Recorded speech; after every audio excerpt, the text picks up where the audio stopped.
Juzi tulikuwa na mkutano wa baraza la biashara. Pale tumejiwekea malengo ya kujimegea mkate wetu.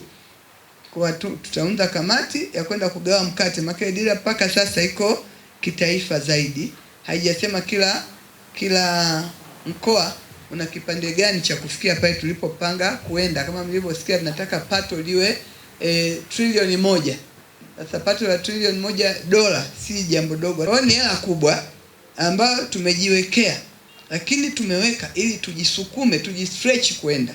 Sasa jambo hili hawezi kulifanya rais peke yake.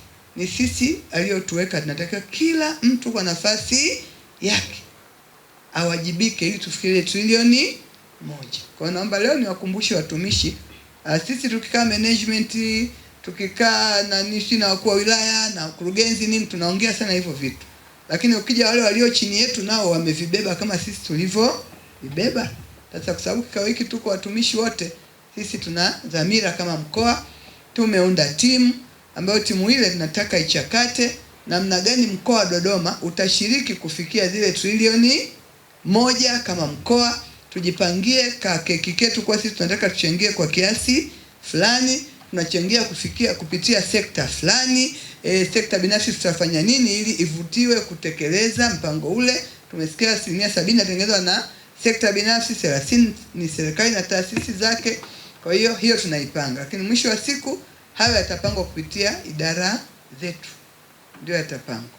Kwa naomba niwakumbushe, kama bado hujajua dira ni nini ya 2025 inasemaje, basi hata kikao kijacho pia mnaweza mkafanya hiyo. Kwa sasa watumishi wa mkoa, vijana wetu ambao mko field, sijajua mnatoka vyuo gani, lakini kupata nafasi ya kuja kufanya field mkoa wa Dodoma, ofisi ya mkoa wa Dodoma ni privilege kubwa, kwa sababu utajua mambo yote yaliyoko Dodoma kama makao makuu ya nchi.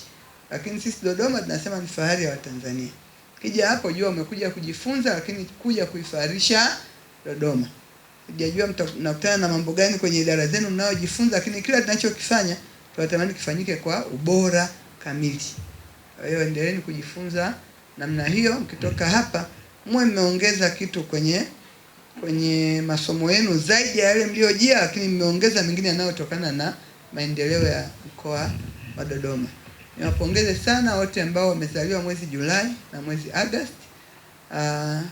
Na mimi nilifikiri nimeikosa, maana nilifikiri mwezi wa 7 waliifanya, na mimi nikati yake nikasema ile nishaikosa, lakini kumbe bahati nzuri hata ilikuwa inaningoja, ndio maana ilishelewa kufanyika Julai. Mungu awabariki sana. Tuna matumaini sana makubwa ya maendeleo ya mkoa wa Dodoma kupitia ofisi hii ya mkoa. Wewe mkikaa hapa mjione kuwa kila unayemwona huko nje anategemea mipango yetu, utendaji wetu na namna ambavyo tunaweza kujituma ili kuwafikishia maendeleo wananchi wa Dodoma. Mungu awabariki sana, asante.